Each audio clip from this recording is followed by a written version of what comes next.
आज जो सच्ची घटना मैं आप लोगों को सुनाने जा रहा हूँ वह मेरे ननिहाल से संबंधित है, जो मेरी मम्मी ने हम भाई बहनों को बात ही बात में एक बार सुनाई थी।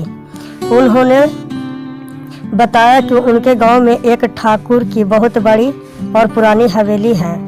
यह उस समय की हवेली है जब ठाकुर का राजा होता था। उसी हवेली में एक कमरा है जिसमें एक बेशकीमती खजाना है।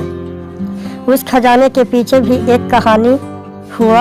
यह था कि वर्षों पहले जब ठाकुर का राजा था तो उसी ठाकुर राज्य घराने की एक वाइसा यानी बेटी का ससुराल भी किसी अमीर घराने में था।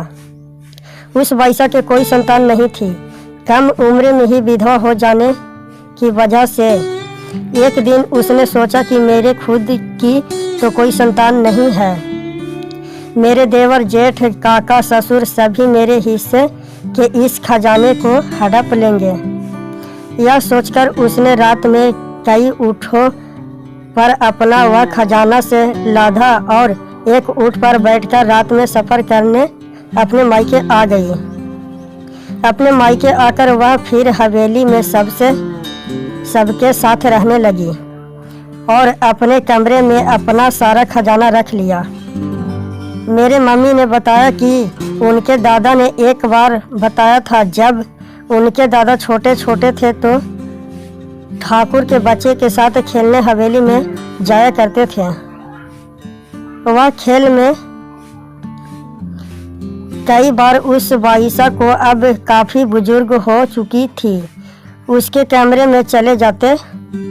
वहाँ उन्होंने देखा था कि वाइसा जिस खाट पर सोती थी उस खाट के चारों पायों के नीचे एक एक सोने की ईंट रखी होती थी। मतलब यह कि उस वाइसा के पास काफ़ी बड़ा और बेशकीमती खजाना था। फिर वाइसा की मौत के बाद जिसने भी उस खजाने को हाथ लगाया